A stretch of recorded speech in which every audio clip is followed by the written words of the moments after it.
Sa susunod na kumain ka ng pinya, huwag mong itapon ang balat nito. Subukan mo ang nabanggit na paraan at makikita mo ang mga kahangahangang resulta. Gumawa ka ng tea, hiwain ang balat at hugasan ng maigi, lagyan ng tubig at pakuluan sa mahinang apoy hanggang sa lumabas ang juice nito. Salain at pwedeng magdagdag ng honey o sugar kung gusto mo. Inumin ito habang mainit pa, yung wala pang laman ng tiyan. Pangalawa, pwede kang kumawa ng vinegar, hiwain ang balat sa maliliit na piraso at huwag kalimutan na hugasan.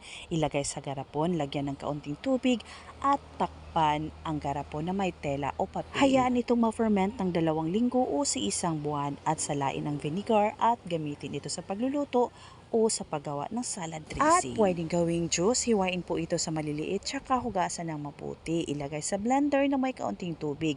I-blend hanggang maging malapot and then strain. Lagyan mo ng honey o sugar kung gusto mo at inumin habang sariwa pa. O pwede namang ilagay mo na sa ref para lumamig tsaka inumin. Mayroon itong vitamin C at bromelain na parehong nakakatulong sa pagpapakinis at pagpapaliwanag ng balat.